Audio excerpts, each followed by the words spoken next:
नमस्कार साथियों, एक बार फिर से आप सभी का बहुत सारा स्वागत है लोधाई क्लासेस के बीए प्लेटफॉर्म पर।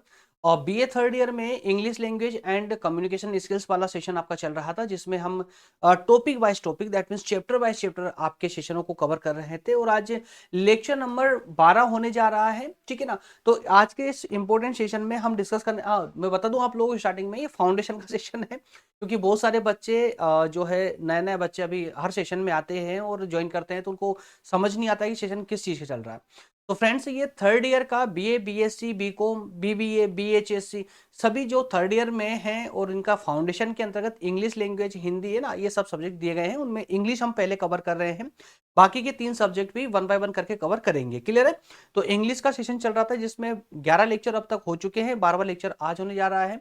आज के सेशन में हम बात करने वाले हैं विराम चिन्हों पर। जी हाँ, इंग्लिश ग्रामर में चूंकि इनको पंक्चुएशन कहा जाता है, तो याद रखिएगा पंक्चुएशन पर आज हम सेशन लेंगे और पूरा डीपली कवर करेंगे, और सभी पंक्चुएशन को जो है हम देखेंगे, ताकि एग्जाम के पॉइंट ऑफ व्यू से आपका टॉपिक पूरी तरह कवर हो जाए। तो आइए बढ़ते हैं आगे और करते हैं शुरू अपना आज का सेशन। ये न्यू बैच है फ्रेंड्स 2026 और उसके बाद में आने वाले एग्जामों के लिए 2026 से लेकर के और 29 तक मान के चलिएगा, कोई चेंजेस अभी फिलहाल इसमें नहीं होने वाला है। तो इस फाउंडेशन के अलावा मेन सब्जेक्ट भी अवेलेबल है इसी चैनल पर। आप चाहे प्ले लिस्ट में जाइएगा, वहां पर आपको सभी सब्जेक्ट पढ़ने के लिए मिल जाएंगे। इसके अलावा प्रज्ञान इनसाइड एकेडमी नया यूट्यूब चैनल है, जहां पर मैं आप लोगों को कॉम्पिटेटिव एग्जाम की तैयारी करवा रहा हूं। अगर अब तक आपने विजिट नहीं किया है प्रज्ञान इनसाइड एकेडमी, तो जाकर एक बार विजिट जरूर कर लीजिएगा। ये सारे सब्जेक्ट जो आपको दिख रहे हैं, डिस्प्ले हो रहे हैं, सारे सब्जेक्ट में आप लोगों को फ्री ऑफ कॉस्ट नोट्स के साथ में अवेलेबल करवाऊंगा, ठीक है ना। अच्छा, फाउंडेशन की कुछ स्पेशल पीडीएफ नोट्स अवेलेबल है। इन सभी नोट्स के बारे में आप सभी आप प्राप्त कर सकते हैं। थर्ड ईयर के फाउंडेशन की नोट्स हैं, भाषा हिंदी, इंग्लिश, व्यक्तित्व विकास और डिजिटल जागरूकता, दैट मीन साइबर सुरक्षा। तो ये नोट्स भी आप ले सकते हैं। ये कैसे मिलेगी आपको, सेशन के एंड में मैं आपको पूरा विस्तार से बताऊंगा। फिलहाल तो सेशन को शुरू करते हैं, क्योंकि काफी टाइम हमने यहाँ पर दे दिया है। चलिए, तो सबसे पहले तो आप सेशन के अंतर्गत ही समझ लीजिए कि टेबल ऑफ कंटेंट, जो कि मेरी पहली स्लाइड होती है हर लेक्चर में, हर सब्जेक्ट में, चाहे कोई सा भी प्लेटफॉर्म हो। Table of content that means कि हम ये देखते हैं कि आज के पूरे लेक्चर में हम क्या क्या सीखने वाले हैं, क्या क्या पढ़ने वाले हैं। तो फ्रेंड्स, सबसे पहले तो हम बात करेंगे पंक्चुएशन, जो मार्क जिसको हम कहते हैं पंक्चुएशन मार्क, जिन्हें विराम चिन्ह कहा जाता है हिंदी में। ये क्या होते हैं, इनका इंट्रोडक्शन देखेंगे पॉइंट नंबर 1 में। पॉइंट नंबर 2 में कुछ पंक्चुएशन मार्क को हम विद एग्जांपल देखने वाले हैं, ताकि आपकी कंफ्यूजन दूर हो जाए। और लास्ट में हम टॉप कैटेगरी के 10 एमसीक्यू क्वेश्चनों पर डिस्कस करेंगे, जो इन पंक्चुएशन वाले टॉपिक से संबंधित होंगे, ठीक है ना। चलिए, तो अब करते हैं शुरू अपना सेशन। एक एक करके तीनों पॉइंटों को हम कवर करेंगे। इंट्रोडक्शन की फ्रेंड्स अगर बात करें, तो ये पंक्चुएशन मार्क होते क्या है, तो मैं बेसिकली मैं इनको पढ़ूंगा, आप लोग समझाते हुए आगे पढ़ूंगा। और बेसिकली जो आपको मेन जो जिस पर प्रैक्टिस करना है, वो आपके मेन पार्ट होगा आपका क्वेश्चन वाला, लास्ट वाला पार्ट। लेकिन क्वेश्चनों को आप समझे उससे पहले आप उसकी अगर स्टोरी को समझ लेंगे, बेसिक तथ्यों को समझ लेंगे, तो आपके लिए पूरा सेशन इजी हो जाएगा, पूरा टॉपिक इजी हो जाएगा, है ना। तो बेसिकली अगर बात करें, तो ये पंक्चुएशन मार्क होते क्या है, तो जैसा मैंने हिंदी में बताया, विराम चिन्ह। ये आप मेरे साइड में कुछ चिन्हों को देख रहे हैं, जैसे कि ये कोमा भी है और इन्वर्टेड कोमा भी के रूप में यूज कर सकते हैं, ब्रैकेट है ना। तो ये अलग अलग चिन्ह आपके सामने नजर आ रहे हैं। जो भी विराम चिन्ह होते हैं, उनको हम पंक्चुएशन कहते हैं इंग्लिश में। ये होते क्या है, तो थोड़ा सा आप ध्यानपूर्वक सुन लेंगे तो आपकी कंफ्यूजन दूर हो जाएगी। देखिए, punctuation is the system of symbol और marks that help us make the meaning of sentence clear. Punctuation mark जो होते हैं, पंक्चुएशन ये एक सिंबल या ऐसे मार्क होते हैं, ऐसे मार्क होते हैं जो हमारे सेंटेंस को, हमारे वाक्य को क्लियरली समझने में हमारी मदद करते हैं। जी हाँ, मान लेते हैं ना कि हम कुछ लिख रहे हैं, या आपकी किताब में कुछ लिखा हुआ है, वहां पर जो है स्पेस के अलावा और कुछ भी यूज नहीं किया गया, ना फुल स्टॉप देखने को मिलेगा, ना कोमा मिलेगा, ना ब्रैकेट मिलेगा, कोई सा भी ना मिले, ना कोलोन ना मिले, है ना एक्सक्लेमेशन मिले, तो आप संभवतः उस पूरी स्टोरी को समझ नहीं पाएंगे जब तक वहां पर कोमा का यूज नहीं किया जाए या फुल स्टॉप का यूज ना किया जाए। जब वाक्य खत्म हो जाता तो हम फुल स्टॉप का यूज करते हैं। जब वाक्य में कोई स्पेशल बात कहनी हो पृथक करके, तो हम कोमा का यूज करेंगे। अलग अलग जो मार्क्स होते हैं, पंक्चुएशन मार्क, उन सभी का मीनिंग अलग अलग होता है, और उन मीनिंग के कारण ही जो है हम पूरे सेंटेंस को बेहतर तरीके से समझ पाते हैं। Without punctuation writing can become confusing and difficult to understand. अगर पंक्चुएशन यूज नहीं होगा तो क्या होगा फ्रेंड्स, तो हमें जो हम वाक्य को पढ़ रहे हैं, जो स्टोरी को हम पढ़ रहे हैं, उसे समझने में भी प्रॉब्लम आएगी और इवन कंफ्यूज हम हो जाएंगे, राइट। डेफिनेशन भी आप इसकी देख सकते हैं। डेफिनेशन कहती है कि punctuation refers to use to special marks और symbol in writing to separate sentence, phrase and word to clarify meaning. That means कि पंक्चुएशन वहीं पर यूज किए जाते हैं जब हमें किसी वाक्य को या वाक्यों को, है ना, सेंटेंस को या फेरेसेस हो या कोई वर्ड हो, उनको सेपरेटली समझना हो, अलग अलग करके समझना हो, उनके मीनिंग को समझना हो, तो उस केस में पंक्चुएशन का यूज होना कंपलसरी है, अति आवश्यक है। क्लियर। तो इस बेस पे तो अब थोड़ा बहुत चलिए हमने इसकी जो डेफिनेशन थी वो तो समझ ली है, लेकिन एग्जांपल के साथ में अगर कुछ पंक्चुएशन मार्क हम देख ले तो हमारी ये जो कंफ्यूजन है वो पूरी तरह क्लियर हो जाएगी। तो इसी क्रम में सबसे पहला जो मार्क आता है आपका पंक्चुएशन मार्क जो आता है, जिसे हम विराम चिन्ह कहते हैं, उसमें पहला आता है फुल स्टॉप। एक तरफ इंग्लिश में लिखा हुआ, एक तरफ हिंदी में लिखा हुआ, ताकि आप लोग कंफ्यूजन ना रहे, ठीक है ना। तो फुल स्टॉप में आप क्या लगाते हैं, इंग्लिश लिखते हैं तो बिंदी लगाते हैं, और हिंदी लिखते हैं तो क्या करते हैं, बड़ा सा डंडा खींच देते हैं, वो आपका फुल स्टॉप बन जाता है। तो हिंदी को फिलहाल हम यहाँ पर जो है इग्नोर करेंगे, क्योंकि अभी हम इंग्लिश पढ़ रहे हैं, तो इंग्लिश पर ही फोकस करेंगे। तो इंग्लिश में फुल स्टॉप जो होता है, इसका यूज क्या होगा, use at end of the declarative sentence. किसी वाक्य को जब हमें खत्म करना होता है तो उसके अंत में हम फुल स्टॉप लगाते हैं, जिसे हम ये इस बिंदी के माध्यम से दर्शाते हैं, राइट। एग्जाम्पल में दिया गया सी इज अ गुड स्टूडेंट, यहां पर हमारा सेंटेंस कंप्लीट होता है, लास्ट में हमने कौन सा पंक्चुएशन मार्क यूज किया है, फुल स्टॉप वाला। उसी तरह से एक कोमा आता है। कोमा कब यूज किया जाता है, जब ये शब्द या वाक्यांशों के बीच में हल्का विराम देना हो, है ना, थोड़ा गैप दे करके फिर वाक्य आगे कहानी हमको स्टार्ट करनी हो, तो उस केस में हम क्या करेंगे, कोमा का यूज करेंगे। एग्जाम्पल के रूप में नीचे सेंटेंस दिया गया, क्या लिखा है, I bought apple banana orange and grapes. तो उसने क्या क्या खरीदा, मैंने एप्पल खरीदे, बनानास खरीदे, ऑरेंज, है ना, आदि आदि। तो यहां पर हर जगह उसने कोमा का यूज किया, ताकि सेपरेटली वह बताने का प्रयास कर रहा है कि उसने क्या क्या परचेस किया, क्या क्या खरीदा है। क्लियर। चलिए, इसके अलावा नेक्स्ट में हम देख सकते हैं क्वेश्चन मार्क। भली बात परिचित है, क्वेश्चन मार्क कब कब लगाया जाए, कब यूज किया जाता है इस पंक्चुएशन मार्क का, जब हम कोई क्वेश्चन कर रहे होते, for example what is your name, what is your name, जब हम किसी से कुछ पूछ रहे होते हैं तो हम उस सेंटेंस के लास्ट में क्वेश्चन मार्क का यूज करते हैं, राइट। इसी प्रकार से एक है एक्सक्लेमेशन मार्क आपने कई जगह कई बुकों को पढ़ते हुए इस मार्क का यूज करते हुए देखा होगा। इसे हम विस्मयादिबोधक चिन्ह कहते हैं हिंदी में। इसका यूज कब होता है, तो फ्रेंड्स जब हमें अपनी भावनाओं को व्यक्त करना हो, भावनाओं में किस प्रकार की भावना, कभी आश्चर्य को दिखाना हो, या हम बहुत खुश हैं, खुशी को दर्शाना हो, या बहुत ज्यादा गुस्से में हैं, गुस्सा शो करना हो, ठीक है। तो सो स्ट्रॉन्ग इमोशन और फीलिंग लाइक सरप्राइज, जॉय और एंगर एक्सेट्रा। तो उस केस में हम क्या करते हैं, इस विस्मयादिबोधक चिन्ह का यूज करते हैं, जिसको हम एक्सक्लेमेशन मार्क कहते हैं इंग्लिश ग्रामर में। Just like wow, wow, what a beautiful view, कितना सुंदर व्यू है। तो देखिए दोनों के पीछे क्या किया है, एक्सक्लेमेशन मार्क का यूज किया गया है। क्लियर। इन एग्जाम्पलों को आपको याद रखना है कि कौन सा मार्क कब यूज किया जाता है, इसका यूज बेसिकली आपको याद रखना है, समझना है। एग्जाम में जो आपसे पूछा जाएगा इसका यूज ही पूछा जाएगा। एक अन्य चिन्ह आता है दो बिंदी वाला, जिसको हम कोलोन कहते हैं, कोलोन। कोलोन इसका यूज क्या है फ्रेंड्स, इसका है use before a list, explanation और कोटेशन। आपने देखा होगा ना, कहीं जब हम हेडिंग डालते हैं तो हेडिंग के जस्ट बाद में हम इस कोलोन का यूज करते हैं, ठीक है। उसके बाद में आगे की जो कहानी होती है, डिस्क्रिप्शन होती है, वो लिखी जाती है। बात समझ आ रही है ना। पहले हेडिंग, जैसे एग्जांपल में आप देख लीजिए, पहले एग्जांपल लिखा हुआ है तो क्या करा हमने, कोलोन का यूज किया, उसके बाद में पूरी कहानी आगे लिख दी, ठीक है। तो ही हैज थ्री हॉबीज, तो मैन हेडिंग डाली, ही हैज थ्री हॉबीज, उसकी 3 हॉबीज है। कौन कौन सी, अब ये बताने के लिए, रीडिंग, राइटिंग एंड पेंटिंग, ठीक है। यहां पर कोलोन का इस प्रकार से यूज किया जाएगा। उसी प्रकार से अन्य में है सेमीकोलोन। सेमीकोलोन में जो नीचे वाली बिंदी होती है वो एक कोमा की तरह दिखती है, जिसे हम अर्ध विराम कहते हैं।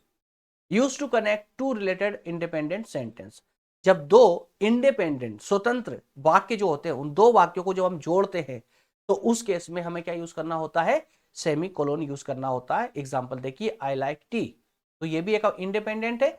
और माय ब्रदर रेफर्स कॉपी, ये भी इंडिपेंडेंट, लेकिन दोनों को जब जोड़ेंगे तो सेमीकोलन का यूज करना होता है ताकि दोनों वाक्य आपस में जुड़ जाए। क्लियर है? इसी प्रकार से नेक्स्ट है एपोस्ट्रोफी। एपोस्ट्रोफी एपोस्ट्रोफी को हम सामान्य बोलचाल में इन्वर्टेड कोमा कहते हैं, सिंगल इन्वर्टेड कोमा, है ना, एपोस्ट्रोफी को।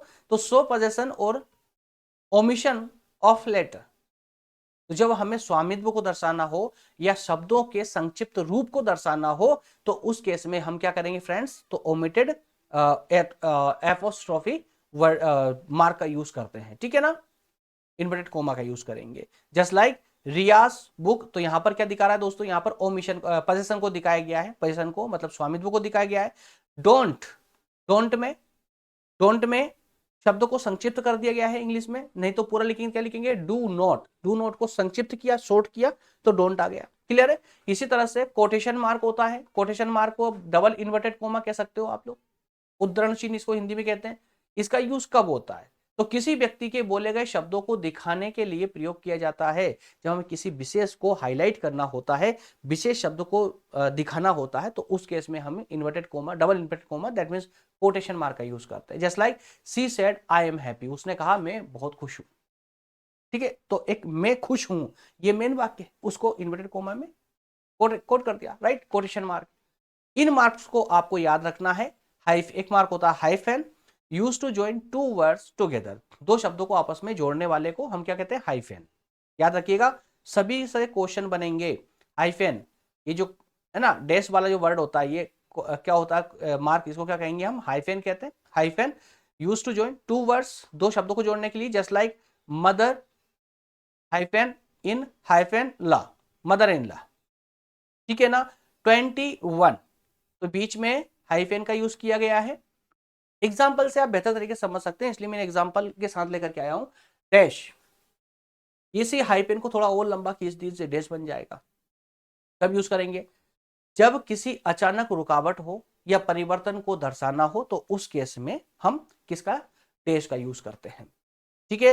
ही was about to speak, he was about to speak but stop suddenly, वो बोलने ही वाला था, वो बोलने ही वाला था, डैश की अचानक रुक गया, ठीक है ना। नेक्स्ट है ब्रैकेट। ब्रैकेट को आप सभी अच्छे से जानते हैं, जब वाक्य की अतिरिक्त जानकारी देना हो, हमको एडिशनल कुछ जानकारी देना हो, तो हम ब्रैकेट का यूज करते हैं। क्लियर है? चलिए, तो ये हमारे कुछ साइन थे जिनको हमने अभी देखा है, और अब इसी साइन पर डिपेंड कुछ क्वेश्चन हम देखने वाले हैं जो एग्जाम के पॉइंट ऑफ व्यू से बहुत इंपॉर्टेंट है। याद रखिएगा, एग्जाम में अब आप देख सकते हैं पुराना रिकॉर्ड उठा करके भी, जो क्वेश्चन मैंने आप लोगों को दिए हैं ना, 100% क्वेश्चन एग्जाम में आए हैं। इसलिए जो 10 क्वेश्चन में लेकर के आता हूं, एग्जाम बेस्ड क्वेश्चन लेकर के आता हूं, इसलिए किसी भी क्वेश्चन को इग्नोर मत कीजिएगा। चलिए देखिए, अब अगर आपने पूरे टॉपिक को फोकस्डली अगर कवर किया है ना, तो आप सारे क्वेश्चन आप इजीली लगा पाओगे। देखिए, पहला क्वेश्चन बोलता है which punctuation mark is used to end declarative sentence. जब हम सेंटेंस को डिक्लेयर करते हैं, कंप्लीट करते हैं, है ना, खत्म करते हैं, तो उसमें हम कौन से पंक्चुएशन मार्क का यूज करेंगे। ऊपर लिखा है कोमा, बी फुल स्टॉप। बताइए, फुल जब सेंटेंस कंप्लीट हो जाता है तो हम कौन से पंक्चुएशन मार्क का यूज करेंगे, फुल स्टॉप का। सही है, ऑप्शन बी यहां पर सही हो जाएगा। नेक्स्ट क्वेश्चन है which punctuation mark is use to show strong feeling और इमोशन। किसी अपने स्ट्रॉन्ग फीलिंग को दिखाने के लिए, इमोशन को दिखाने के लिए, just like wow, what a scene, है ना। तो इस टाइप की कोई इमोशनल फीलिंग है, चाहे वो गुस्सा भी हो सकती है, वो जॉय हो सकती है, आनंद वाले इमोशन हो सकता है ना, या आश्चर्यचकित वाला इमोशन भी हो सकता है। तो उसको जब शो करना होता है तो हम कौन से पंक्चुएशन मार्क का यूज करते हैं। अभी अभी मैंने आपको पढ़ाया था, ऑप्शन बी एक्सक्लेमेशन मार्क। क्या है, एक्सक्लेमेशन मार्क। यहां पर भी ऑप्शन बी करेक्ट आंसर हो जाएगा। क्लियर आ रहा ना। चलिए नेक्स्ट क्वेश्चन देखिए, which punctuation mark is used to separate item in a list. जब किसी लिस्ट में से हमें कोई आइटमों को सेपरेट करना होता है, अलग करना होता है, तो उस केस में हम कौन से पंक्चुएशन मार्क का यूज करते हैं। Option A comma, dash, colon या एपोस्ट्रोफी। तो मैं आपको बता ही चुका था, जब किसी मैटर को अलग दर्शाना होता है तो हम कोमा का यूज करेंगे। ऑप्शन ए करेक्ट हो जाता है। नेक्स्ट में है what punctuation mark is used to indicate possession. Possession मतलब स्वामित्व को दिखाने के लिए कौन सा पंक्चुएशन मार्क यूज किया जाएगा, कोलोन किया जाएगा या सेमीकोलोन या एपोस्ट्रोफी या कोमा। कौन सा होगा? अभी बताया था मैंने, क्या हो जाएगा? एपोस्ट्रोफी, ठीक है, इन्वर्टेड कोमा, जब पोजीशन को यूज है ना, पोजीशन इंडिकेट करना हो तो। चलिए नेक्स्ट में लेते हैं, नेक्स्ट में है which punctuation mark is use to indicate direct question. जब डायरेक्ट क्वेश्चन किया जाता है तो उस केस में हम क्या यूज करेंगे फ्रेंड्स? तो ऑप्शन सीधा सा है क्वेश्चन मार्क। जब कोई क्वेश्चन करना हो किसी से तो भाई कौन सा पंच मार्क यूज करेंगे, सिंबल? तो वो होगा option C, that means question mark.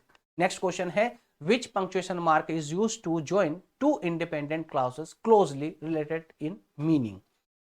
दो सेपरेट सेंटेंस को जोड़ने के लिए कौन सा पंक्चुएशन मार्क सिंबल यूज किया जाएगा? सेमीकोलन, कोमा, कोलन या डैश? तो आपको भली भांति पता है इसका आंसर ऑप्शन ए होने वाला है, सेमीकोलन, राइट। नेक्स्ट क्वेश्चन लेते हैं, नेक्स्ट क्वेश्चन है द पंक्चुएशन मार्क। यहां पर दिया गया है पंक्चुएशन मार्क। ये जो पंक्चुएशन मार्क है ये वाला, ये किस रूप में जाना जाता है, इसका नाम क्या है? तो इसको बोलते हैं हम एलिप्सिस। क्या कहते हैं? एलिप्सिस। ये वाला पंक्चुएशन मार्क ना, थ्री डॉट वाला, एलिप्सिस कहलाता है। ऑप्शन बी करेक्ट होगा। नेक्स्ट क्वेश्चन है which punctuation mark is used before a list और एक्सप्लेनेशन। लिस्ट या डिस्क्रिप्शन से पहले, है ना, मेन हेडिंग के जस्ट बाद में कौन सा punctuation mark, that mean symbol use करते हैं हम लोग? तो आपको बता ही चुका था, कोलोन, ठीक है ना, कोलोन यूज करते हैं। हेडिंग डालते हैं, हेडिंग के जस्ट बाद कोलोन यूज करेंगे, फिर अपनी पूरी स्टोरी लिख देंगे, राइट। नेक्स्ट क्वेश्चन लेते हैं, नेक्स्ट क्वेश्चन है यहाँ पर the mark. The mark, mark मतलब ये जो मैंने ये इन्वर्टेड कोमा को मत ली, इसको लीजिए, ये वाला mark. The mark this use to join word like mother in law, ये मदर इन लॉ में जिसे यूज किया गया इसको, इसका नाम क्या? नाम पूछा गया, हाइफेन है, डैश है, कोलोन है या इलिप्सिस है? क्या है? तो हाइफेन, है ना, हाइफेन, हाइफेन, ठीक है, हाइफेन, याद रखिएगा नाम इसका। नेक्स्ट क्वेश्चन लेते हैं which punctuation mark is use to enclose direct speech और क्वेश्चंस। जब हमें कोई स्पीच को डायरेक्ट करना हो, इनक्लोज करना हो, है ना, या कोटेशन बताना हो, ये स्पेशल है पूरी स्टोरी में, तो उस केस में हम कौन सा पंक्चुएशन मार्क यूज करेंगे? तो फ्रेंड्स कोटेशन मार्क यूज करेंगे, कोटेशन मार्क। और कोटेशन मार्क को मैंने आपको बताया था, कोटेशन मार्क कौन सा होता है जिसे हम डबल इन्वर्टेड कोमा भी कह सकते हैं, कहते हैं बेसिकली, व्यवहारिक रूप से कहते हैं, बट इसको एक्चुअल में हम कोटेशन मार्क कहेंगे, राइट। तो कोटेशन मार्क, ऑप्शन सी यहां पर करेक्ट हो जाएगा। इसी के साथ में आपका ये सेशन होता है कंप्लीट। 10 क्वेश्चन जैसे मैंने आपको बताया था पंक्चुएशन मार्क पर डिपेंडेंट क्वेश्चन, ये क्वेश्चन है, नोट कर लीजिए, रट लीजिए, बार बार रिवाइज कीजिए। रटना मतलब बार बार रिवाइज करना होता है ना, रटना मतलब एक एक शब्द को रटना नहीं होता है, बार बार रिवाइज करना होता है, जिससे आपके पूरे डाउट पूरी तरह क्लियर हो जाते हैं। सेशन में कुछ भी कहीं पर डाउट रहा हो ना, तो सेशन को एक बार रिवाइज करके देख लीजिएगा। और इसके अलावा डिस्क्रिप्शन में मैंने इस क्लास नोट्स की पीडीएफ डाल दी है, डाउनलोड कर लीजिए, ताकि आप लोग बाद में इसका रिवीजन लगा सके और अपने सेशन को कंप्लीट कर सके, टॉपिक को कंप्लीट कर सके। लेक्चर नंबर 13 में हम जो है इसका नेक्स्ट जो टॉपिक है आइटम्स, ठीक है, इसको कवर करेंगे। आइटम्स पे तो आप ये देख सकते हैं, ये सब पर हमने 1 बाय 1 करके सेशन लिया हुआ है, ठीक है, सब पर हो चुका है आइटम्स। ये इस चैप्टर में लैंग्वेज स्किल्स में आपका आइटम्स वाला कॉन्सेप्ट बचा हुआ है, कल वाले सेशन में ये भी कवर हो जाएगा। ओके फ्रेंड्स, मिलेंगे नेक्स्ट सेशन में। जाने से पहले हाँ, मैंने आपको बताया था नोट्स के बारे में फ्रेंड्स, थर्ड ईयर की फाउंडेशन कोर्स की चारों ही नोट्स अवेलेबल है, स्पेशल पीडीएफ नोट्स है। 149 रुपए के सब्सक्रिप्शन अमाउंट पर आपको ये चारों ही नोट्स प्राप्त हो सकती है, स्पेशल कंटेंट के साथ में इनको बनाया गया है। कंटेंट बहुत महत्वपूर्ण है, मतलब कि कंफ्यूज करने वाला कंटेंट नहीं है, और हर एक टॉपिक दिया गया है, उसको समझाया गया है, उसके जस्ट बाद में उससे रिलेटेड एमसीक्यू क्वेश्चन आंसर दिए गए, ताकि आप अधिक से अधिक क्वेश्चनों पर प्रैक्टिस कर पाए और एग्जाम में हर क्वेश्चन का आंसर आप इजीली दे पाए। 149 के सब्सक्रिप्शन में अवेलेबल है, आप चाहे तो ले सकते हैं, नंबर दिए गए हैं, इस नंबर पर आप कॉन्टेक्ट करके या फिर आप इस नंबर पर व्हाट्सएप करके इन नोट्स को प्राप्त कर सकते हैं। इजी वे में अवेलेबल हो सकते हैं ये सब। इन सब के अलावा सेशन अगर आपके लिए हेल्पफुल हो रहा है तो सेशन को लाइक जरूर कर दे, और नए हैं चैनल पर, पहली बार आए हैं तो चैनल को सब्सक्राइब करके जुड़ जाइएगा हमारे साथ में, ताकि हमारी सारी सुविधाएं आप तक पहुंच सके। व्हाट्सएप टेलीग्राम ग्रुप जहां पर मैं नियमित रूप से आपको गाइड भी करता हूं और आप लोगों को जो है सेशन प्रोवाइड करवाता हूं। इसके अलावा लोदाजी क्लासेस क्लिप्स के नाम से एक अन्य यूट्यूब चैनल है जो इसका सपोर्टिव चैनल है, उसको जरूर सब्सक्राइब कर ले, डिस्क्रिप्शन में लिंक दी गई है, क्योंकि यहाँ पर जो सेशन अवेलेबल नहीं होते वो उस चैनल पर अवेलेबल आपको करवाए जाते हैं। लोदाजी क्लासेस क्लिप्स के नाम से चैनल है। क्लियर है? मिलेंगे नेक्स्ट सेशन में। बहुत धन्यवाद। Thank you so much friends.